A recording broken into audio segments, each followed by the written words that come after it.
Morangy Research Fellow at National Museum Scotland. And I'm Fraser, I'm the Iron Age and Roman curator here. And we co-curated this new exhibition at National Museums called Scotland's Early Silver. It's 1,000 years of silver in Scotland, a time when silver was the most important precious metal here, a time when it's silver, not gold, that mattered. So we're talking about the first millennium AD.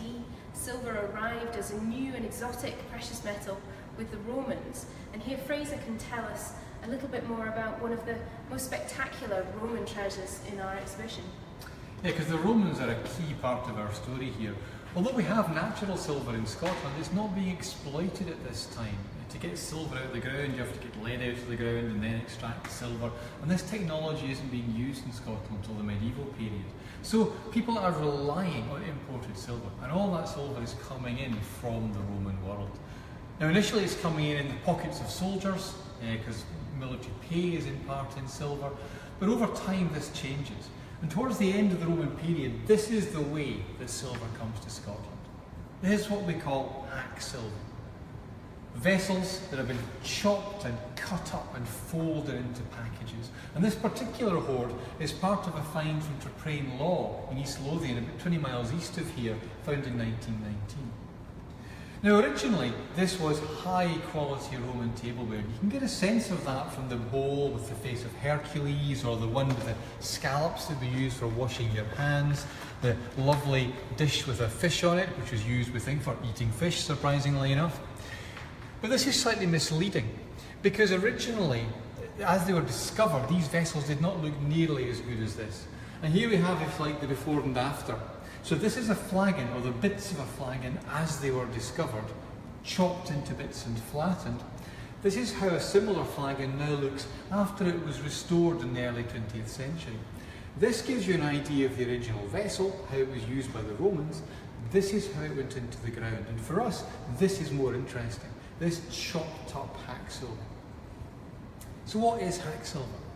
Well, when it was first discovered, people assumed this was done by our barbaric ancestors. This had been chopped to bits because these northern barbarians clearly couldn't understand nice classical art. That's always seemed a bit odd, because the people on Traprain Law, that the hill you see behind me here, this was an Iron Age power centre that dealt with the Roman world for hundreds of years. They were friendly towards the Romans. They acted as a buffer between the Romans and the hairy nasties to the north. So why would they suddenly turn against Rome?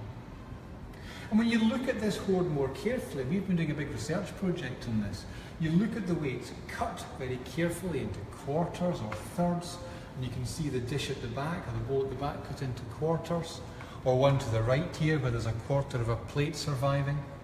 And it's cut to accurate weights.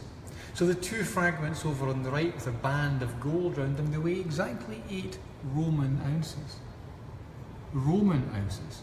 Roman economic system, Roman weight standards. And that suggests it's been cut up within the Roman world. So why would the Romans be chopping up this silver? Well, this is just basic economics. This stuff is no longer valuable silver. As vessels, this is bullion. They cut it up into packages and send it north as frontier diplomacy. A way of keeping their friends sweet, a way of buying off enemies, perhaps a way of hiring mercenaries as well. This is all to do with keeping the northern frontier safe in the dying days of the Roman Empire. How about the local value for this stuff? What do you do with it? Well, the answer to that's quite simple. This was intended for the melting pot. And we see one of these melting pots here from the same site. This wee crucible has telltale traces of silver, the earliest evidence of silver working in Scotland. And things are being melted down and turned into fine little prestige items, little finger rings or pins, which you'd wear around your person, and the gleam of silver would mark you out as somebody important. This is at the subtle end of the spectrum.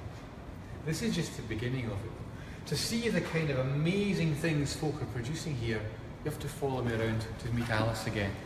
And to be introduced to the incredible, massive silver chains. Thanks, Fraser. These are the massive silver chains, and they're really well named. The heaviest here from Torveen near Inverness weighs almost 3 kilograms.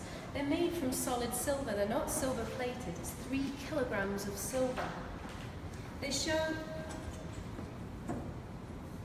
how much silver was available in Scotland towards the end and just beyond the end of the Roman period. And they also show how silver was thought of, how well it was regarded by people living here in Scotland. They chose silver to make these incredibly powerful objects.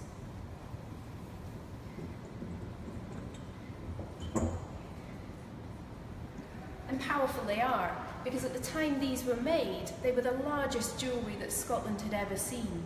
Several centuries earlier, you have massive bronze armlets, giant pieces of jewellery, but these are heavier still, and they're made from precious metal. The chains really signal a departure both in terms of material, but also scale of personal ornament. It's probably wrong to think of them as jewellery. They were worn around the neck, but actually it's better to think of them in terms of regalia.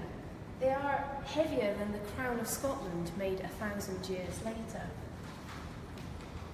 11 were found during the late 18th, early 19th centuries, but only 9 survive today, and we've got all of the surviving examples together on display for the first time in Scotland's early silver.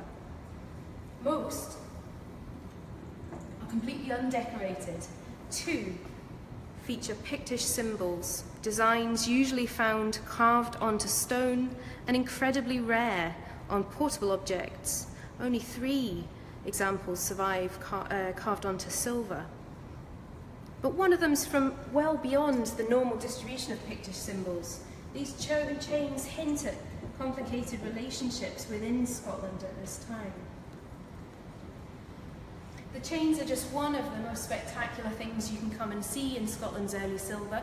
We open tomorrow. The exhibition is free.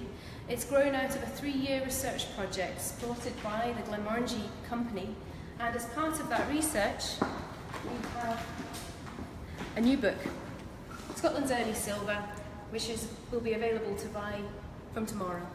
So come to the exhibition and buy the book.